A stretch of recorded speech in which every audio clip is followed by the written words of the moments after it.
என்னோட கருத்து இந்த சமூகத்துக்கு பயனுள்ளதா இருக்குன்னு நினைக்கிறவங்க மட்டும் இந்த மூவேந்தர் மீடியாவை சப்ஸ்கிரைபிள் பண்ணிட்டு பெல் ஐக்கான ஆள் கொடுத்து ஃபாலோ பண்ணிக்கோங்க. நன்றி. ஹலோ ஹலோ, வணக்கம் பிரதர், எப்படி இருக்கீங்க? நலமா? வணக்கம் பிரதர். எப்படி இருக்கீங்க? நீங்க எப்படி இருக்கீங்க? நல்லா இருக்கேன். ஓகே பிரதர், வாழ்த்துக்கள் பிரதர். சின்னோட போராட்டம் எல்லாம் பார்த்தோம். ரொம்ப சந்தோஷம் பிரதர். இருந்தாலும் நிரந்தர அவங்களோட நிம்மதி பெற்றுக் கொடுக்க முடியல. இருந்தாலும் தற்காலிகத்துக்கு இந்த சனிக்கிழமை கன்ஃபார்மா, அதாவது நீங்க இந்த ஒரு வாரம் உங்களுக்கு டயம், நீங்க எங்க வேணாலும் போய்க்கங்க. அதுக்குள்ளேயே சனிக்கிழமை வரைக்கும் உங்களுக்கு டயம் இல்லைன்னா நாங்க சனிக்கிழமை வீட்டை கண்டிப்பா இடிக்கணும்ன்ற இடத்த 16ஆம் தேதி தள்ளி வச்சுட்டு அதுக்கப்புறம் அங்கிட்டு ஒரு மாசம் டைம் கொடுக்குற வரைக்கும் கொண்டு போயிருக்கேன்னு நினைக்கும் போது சந்தோஷம். அந்த மக்களோட சந்தோஷம் தான் நம்மளோட சந்தோஷம். இல்ல, இந்த ஒற்றுமை தான் முதல் முன்னெடுப்பு பிரதர். அதெல்லாம் நடக்கும், எல்லாமே நல்லதே நடக்கும் பிரதர்.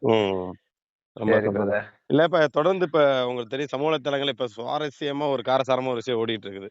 அதாவது தீகா ஓவியா மேட்ரு. அதாவது 3 வருஷத்துக்கு முன்னாடி அந்த அம்மா பேசினாங்க. அந்த அம்மாவுக்கு வந்து நம்ம தான் கடுமையா எதிர்ப்புகள் வந்து போட்டோம். அன்னைக்கே அது மிகப்பெரிய ஒரு இதாத்தான் இருந்தது. ஆனா இன்னைக்கு வந்து அத பெருசா ட்ரெண்டிங் பண்ணிட்டு இருக்காங்க. அது இது உங்களோட பார்வை எப்படி இருக்கு? அந்த அம்மா முன்னாடி இப்ப அந்த வீடியோ வந்து இப்ப கொஞ்சம் வைரல் ஆயிருக்கும் போல இருக்கு. நிறைய பேர் இப்பதான் பாக்குறாங்க போல இருக்கு. முன்னாடி அந்த அம்மா முன்னாடி பேசுனதே தவறுதான். நீங்க நிறைய கண்டனம் தெரிவிச்சீங்க. அவங்களுக்கு வந்து எப்பவுமே இந்த பாத்தீங்கன்னா பிரதர், அவங்களுக்கு வந்து இந்த வப்பாட்டிகளுக்கும் அவங்களுக்கும் நிறைய தீக்காக்காரங்களுக்கும் பெரிய தொடர்பு இருக்கு. ஆமா, ஏன்னா அவங்க பாத்தீங்கன்னா இப்ப ஒரு பெரியார் முதல் பொண்டாட்டி நாகம்மை, 2வது பொண்டாட்டி வப்பாட்டி தான் மணியம்மை.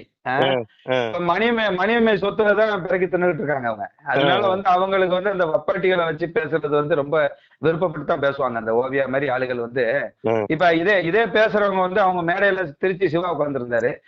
திருச்சி சிவாவும் சசிகலா புஷ்பாவுடைய என்ன உறவுன்னு பேசுவாங்களா? அதே போல கலைஞருக்கு பிறந்த கனிமொழி வந்து எப்படி பிறந்தாங்க, எந்த உறவுல பிறந்தாங்கன்னு சொல்லி பேசுவாங்களா அவங்க? எவ்வளவு தூரம் பேசுற ஆளுங்க. நம்ம சமூகத்தை ஒட்டுமொத்த சமூகம் வப்பாட்டி, பாப்பனுக்கு வப்பாட்டின்னு சொல்லி பேசுறாங்களே, இதெல்லாம் பேசணும்ல, அந்த மேடையில உட்காந்துட்டு பேசணும்ல. அதனால இந்த மாதிரி ஆளுகளுடைய பேச்சுக்களை நம்ம பெருசா எடுத்துக்கிட வேண்டியது இல்ல பிரதர். ஆனா இருந்தாலும் அதை பிறந்தில்லாம வழக்குகள் அங்கங்க நம்ம கொடுத்தாதான் இந்த மாதிரி ஆளுங்க தொடர்ந்து பேசாம இருப்பாங்க, வெளியில பேசாம இருப்பாங்க. அதான் தொடர்ந்து எல்லா பக்கத்துமே இப்போ வந்து வழக்குகளை வந்து முன்னெடுத்து கொடுத்துட்டு இருக்காங்க. இது வரைக்கும் அதுக்கு அது முன்ன பேசுனதுக்கு எஃப்ஐஆர் ஃபைல் பண்ணாங்களான்னு தெரியல. ஆனா இப்ப நிறைய விழிப்புணர்வு வந்துருச்சுல பிரதர். நீங்க மூவேந்தர் மீடியா எல்லாருமே நிறைய இப்ப நம்ம சமூக மத்தியில நிறைய ஒற்றுமையும் நிறைய விழிப்புணர்வும் வர ஆரம்பிச்சிருச்சுல. அந்த பட்டியல் வெளியேற்ற சப்ஜெக்ட நம்ம எடுத்துக்க ஆரம்பிச்சதுல இருந்து நிறைய ஒற்றுமையில நம்ம பார்க்க நேரிடுது. இல்லைன்னா முன்னாடி மாதிரி அவங்கவுங்க பிரிஞ்சிருப்பாங்க. இப்ப எதுனாலும் ஒரு பிரச்சனைனா ஒண்ணு சேர்ந்துடுறாங்க. அதனால அது ஒரு ஆரோக்கியமான விஷயம் தான். இப்ப இந்த மாதிரி விஷயங்கள் வந்து நம்ம எடுக்கிறது வந்து தவறு இல்ல. இப்ப லேட்டா எடுத்தாலும் எடுக்கிறது தவறு இல்ல. இல்ல, இது எடுக்கிற தவறுனாலும் ஒரு பக்கம் இன்னைக்கு 3 வருஷத்துக்கு முன்னாடி விஷயத்த நம்ம மக்கள் எடுக்கிறது ஓகே, அதை நம்ம வாழ்த்துறோம். அதே இப்ப என்னை பத்தி கூட சம்பந்தமா வீடியோ போடுனாங்க. இது ஏற்கனவே இதை பத்தி பேசியாச்சுங்க. இதை மறுபடியும் வீடியோ போடு வை, நீ ஏங்க தேவையில்லாம போட்டு இம்சை பண்றீங்க அப்படின்ற மாதிரி தான் ஒரு சில பேர். இதுல ஒரு சில பேரெல்லாம் அது பேச தெரியாம சில பேரெல்லாம் பேசுறாங்க. அது சொல்லி அந்த டென்ஷன்ல தான் இப்ப பாண்டி டிவியோட ஒரு வீடியோ போட்டு விட்டுருந்தேன். வேலை பார்த்துட்டு இருக்கும்போது போனுக்கு ஒரு பக்கம் வாழ்த்து செய்தி, ஒரு பக்கம் இந்த மாதிரி ஆட்கள் போனை போட்டுக்கிட்டு மண்டையை காய வச்சுட்டு இருந்தாங்க. அந்த டென்ஷன்ல அந்த ஒரு வீடியோ போட்டு விட்டுருந்தேன். நம்ம என்ன சொன்னா, இதுக்கு கொடுக்கக்கூடிய இம்பார்ட்டன்ட் இப்ப தொடர்ந்து உங்களுக்கே தெரியும். ஐயா இமானுவேல் சேனாருக்கு வந்து இன்னைக்கு நம்ம வந்து இந்திய சுதந்திர போராட்ட தியாகியா, இன்னைக்கு ஒரு தேசிய தலைவர்ன்றனாலதான் அவருக்கு ஐயாவுக்கு வந்து ஸ்டாம்ப் வெளியிட்டாங்க. சுதந்திர போராட்ட தியாகிங்கிறனாலதான் வந்து பாத்தீங்கன்னா இப்ப வந்து அரசுல அறிவிச்சிருக்காங்க. இப்படி இருக்கும்போது தொடர்ந்து அவர் வந்து இவர் எந்த சுதந்திரத்தை போடுறது, இது ஜாதி தலைவருக்கெல்லாம் வந்து அரசு விழாவா, அவர் சுதந்திர போராட்ட தியாகி இல்ல, வெட்டுப்பட்டு செத்தவருக்கெல்லாம் அரசு விழா கொடுக்குறாங்க, மணிமண்டபம் கொடுக்குறாங்க. தொடர்ந்து இப்ப ஐயாவை பத்தி கொச்சைப்படுத்திட்டு வந்தாங்களா, அவங்க மேல ஏன் நம்ம சமூகம் வந்து இவ்வளவு உணர்வா வந்து வழக்குகள் தொடரல? அது ரொம்ப வருத்தம் இருக்குதுல்ல. இப்ப எங்களை போட்ட நபர்கள் தான் கத்திட்டு கிடந்தோம். ஆமா, அவங்க மேலேயும் நம்ம வழக்கு தொடரணும். இன்னொரு முக்கியமான விஷயம் என்ன பிரதர், இப்ப அவங்க வந்து அவர் வந்து தேசிய தியாகியா என்னையான்னு சொல்லிட்டு கோர்ட்ல போய் கேட்க கூடாதுன்னு அவங்க ஆப்பனர் மரோர் சங்கம் வந்து அவர் தியாகியா இல்லையான்னு கேக்குறாங்களே. தியாகின்னு இல்லாமலே ஓபிஎஸும் டிடிவி தினகரனும் ஐயா வந்து அங்க வந்து தியாகியை வந்து வழிபட வராங்க. அவங்கள கேட்க வேண்டியதுதானே, ஏன் வழிபடுறீங்க? தங்க கவச உரிமையாளரே ஓபிஎஸ் தான், அவர் ஏன் அங்க வந்துட்டு போறாரு? அப்புறம் அங்க வந்துட்டு எதுக்கு தியாகியோடைய இதுல மணிமண்டபத்திலயும் நினைவிடத்திலயும் வந்து கும்பிட்டு ஏன் போறாரு?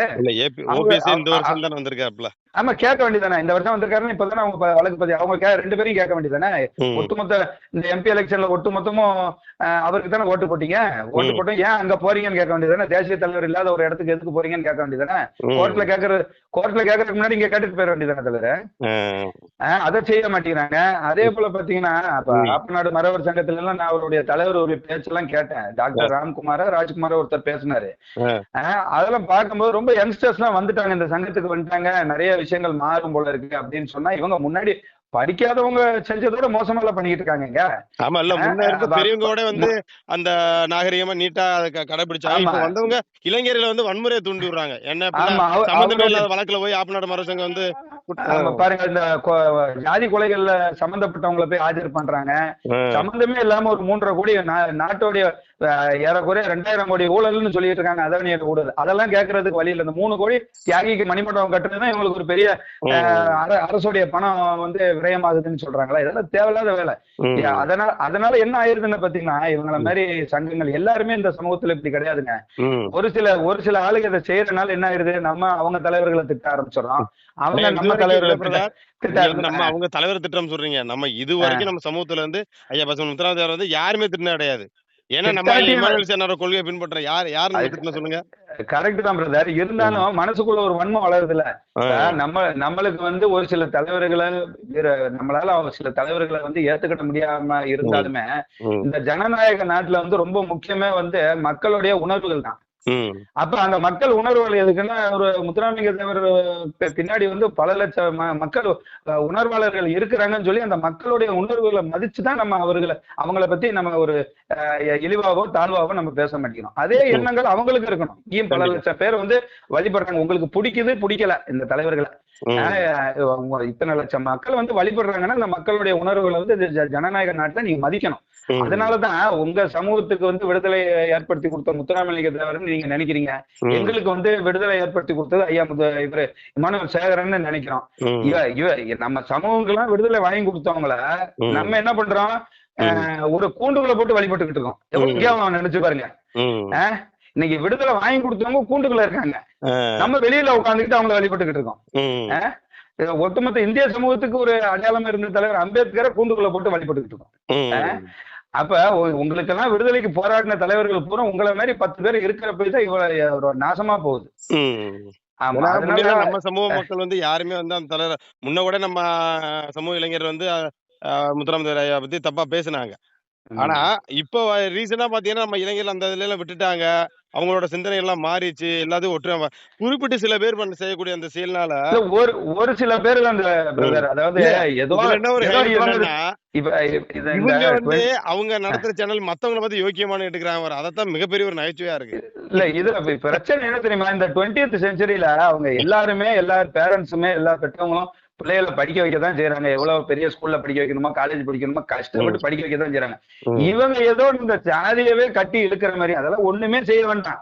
ஒரு சில பிரச்சனைகள் எல்லா சமூகத்திலும் இருக்கு. அது தலைவர்கள் பார்க்க போறாங்க, உங்களை மாதிரி சமூக ஊடகங்கள் பார்க்க போது எல்லாம் இவங்க ஏதோ அது என்னைய கொல்ல போறாங்க, நம்ம இனத்தை அழிக்க போறாங்க, என்னைய காலி பண்ண போறாங்கன்னு சொல்லி ரொம்ப உணர்ச்சிகரமா பேசிக்கிட்டு எல்லாமே நார்மலா தான் போய்கிட்டு இருக்கு. இவங்க இவ்வளவு தூரம் உணர்ச்சி வசப்படுற அளவுக்கு ஒன்னும் பெரிய கஷ்டங்களோ நஷ்டங்களோ ஒன்னும் நடக்கல.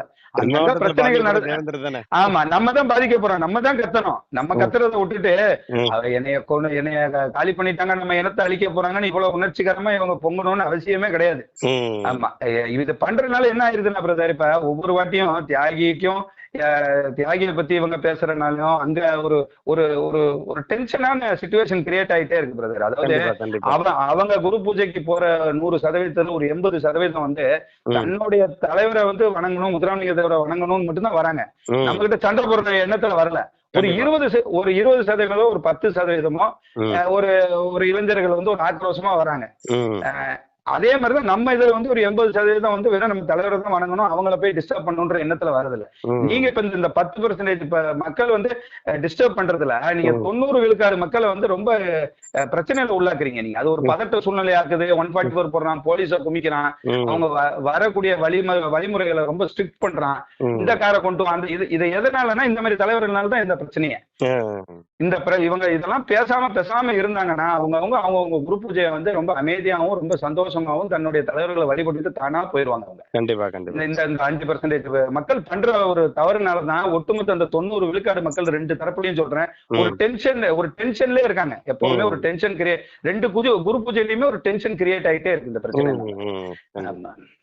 இப்ப இன்னொன்னு உங்கள்ட்ட கேட்கணும்னு நினைச்சேன். இப்ப சொல்லுங்க நம்ம பிரதர். தலைவரான கண்ணபிரான் மீது வந்து தேசிய பாதுகாப்பு சட்டம் வந்து போட்டிருக்காங்க. இது வந்து எப்படி ஆமா. நம்ம பார்க்கிறது? ஏன்னா அண்ணன் வந்து உங்களுக்கு தெரியாத ஒண்ணுமே கிடையாது. தொடர்ந்து எந்த ஒரு அந்த குற்றச்செயலுக்கு அதுக்கு எதுவுமே இல்லை. ஏன்னா அது ரீசெண்டாக கூட ஒரு காணொலியில் பேசியிருந்தாரு.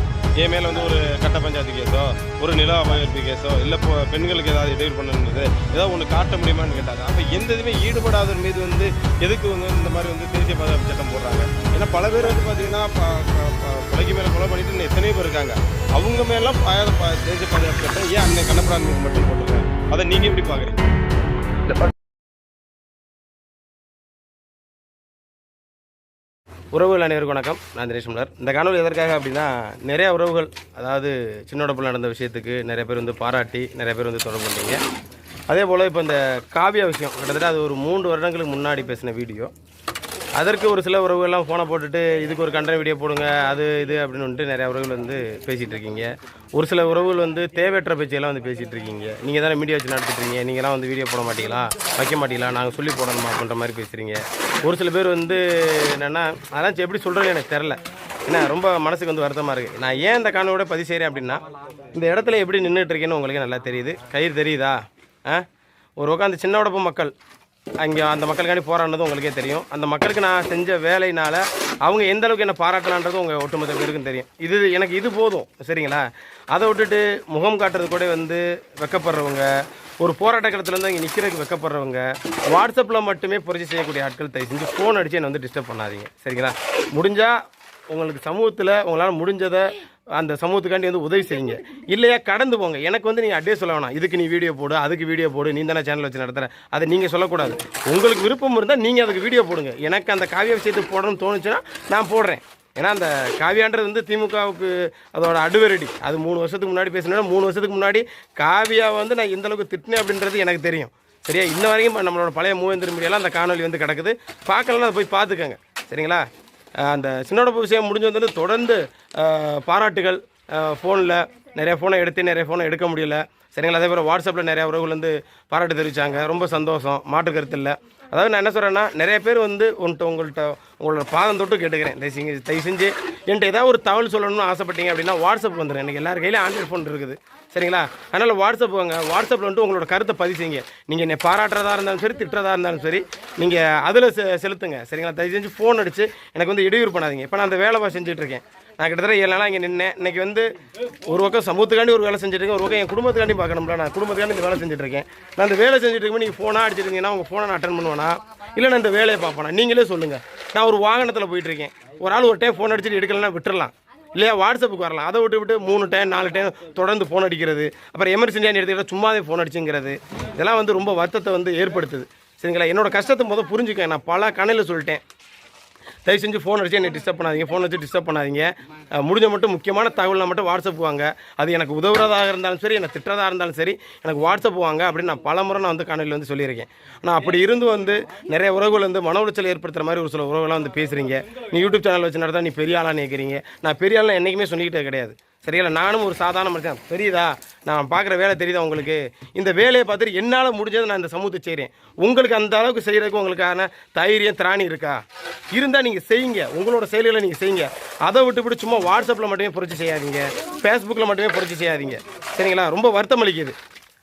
நான் இவ்வளோ கஷ்டத்துக்கு மத்தியிலையும் நான் அந்த வேலையை செஞ்சிட்ருக்கிறேன். ஏன்னா அதில் வந்துக்கிட்டு நீங்கள் வந்து இப்படியெல்லாம் பேசுகிறதுங்கிறது வந்து இது தேவையற்ற பேச்சு.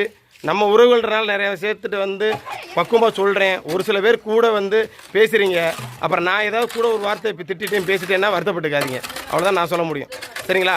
எவ்வளோ கஷ்டத்துக்கு மத்தியில் நான் இந்த வேலை செஞ்சிட்ருக்கேன்னு உங்களுக்கே தெரியுது. நான் வந்து இப்படியே ஃபோனை நீங்கள் வர்ற ஃபோனெல்லாம் நான் அட்டன் பண்ணிகிட்டே இருந்தேன்னா யோசிச்சு பாருங்கள், என்னோடய சூழ்நிலையை புரிஞ்சு பாருங்கள். ஏன் புரிஞ்சிக்க மாட்டேங்கிறீங்க? என்னோடய வருத்தம், என்னோடய ஃபீலிங்ஸு, என்னோடய கஷ்டம் என்னன்றது உங்களுக்கு புரியலையா? எவ்வளோ கஷ்டப்பட்டு நாங்கள் அந்த வேலையை செய்கிறோம், இந்த வேலையை செய்கிறோம். ஒரு பக்கம் சமூகத்துக்காண்டி வேலை செய்கிறோம், ஒரு பக்கம் குடும்பத்துக்காண்டி வேலை செஞ்சுட்டு இருக்கோம். ஆனால் அப்பேற்பட்ட எங்களை வந்து தேவையில்லாம மன உளைச்சல் ஆக்காதீங்க. தயவு செஞ்சு என்னை பாராட்டலாட்டியும் பரவாயில்ல, என்னை திட்டலாட்டியும் பரவாயில்ல, சரிங்களா? உங்களோட வேலையை முடிஞ்சால் அந்த சமூகத்தை செய்ய முடிஞ்சால் செய்யுங்க, சரிங்களா? இல்லை அப்படின்னா கடந்து போங்க. நீங்கள் வந்து எனக்கு பாராட்டி தான் எனக்கு ஒரு விஷயம் கிடையாது, சரிங்களா? உங்களோட பாராட்டு மனசில் இருந்தால் போதும். இல்லைனா வாட்ஸ்அப்பில் வந்து தெரிவிங்க, இல்லைனா நான் போடுற வீடியோவில் உங்களோட கமெண்டில் வந்து தெரிவிங்க. தயவுசெய்து ஃபோன் பண்ணி தான் எனக்கு வந்து நீங்கள் வாழ்த்து சொல்லணும்னு அவசியம் கிடையாது. என் உறவுகள்கிட்ட, அன்பான உறவுகள்கிட்ட நான் கேட்டுக்கிறேன், எங்கெல்லாம் வந்து என் சமூகம் வந்து பாதிக்கப்படுதோ அந்த இடத்துல என்னோட கால்தடை வந்து அந்த இடத்துல பதிவிப்பேன். சரிங்களா? அதனால் வந்து தேவையற்ற ஃபோன்களோ இல்லை வந்து தேவையற்ற பேச்சுகளோ வந்து தயவு செஞ்சு நம்ம உறவுகள் வந்து அவாய்ட் பண்ணுங்கள். இது உங்களுக்கு ஃபஸ்ட் அண்ட் லாஸ்ட்டாக வந்து நான் சொல்லிக்கிறேன். ஏன்னா ஓயாமல் ஒவ்வொரு முறையும் இந்த காணொலியில் வந்து இது நான் சொல்லிகிட்டு இருக்க முடியல. இந்த காணொலியை பார்க்கக்கூடிய ஒவ்வொருத்தவர்களுக்கும் வந்து புரியும்னு நினைக்கிறேன். இதை முடிஞ்ச மட்டும் உங்கள் உறவுகளுக்கு வந்து ஷேர் பண்ணுங்கள். சரிங்களா? ஏன்னா பல காணொலியில் வந்து சொல்லியிருக்கேன், என்னோட உணர்வை புரிஞ்சுக்கிட்டவங்க யாரும் பெருசாக வந்து ஃபோன் அடிச்சு இது பண்ணுறது கிடையாது. வாட்ஸ்அப் தான் வர்றாங்க. ஆனால் புரிதல் இல்லாமல் நிறையா உறவுகள் வந்து மேற்கொண்டு மன உளைச்சல் ஆகிற மாதிரி இருக்குது. ஸோ புரிஞ்சுக்கங்க அப்படின்றத ஒரு அன்பான உங்கள்கிட்ட ஒரு வேண்டுகோளாக நான் காணொலியாக வச்சுக்கிறேன். நன்றி.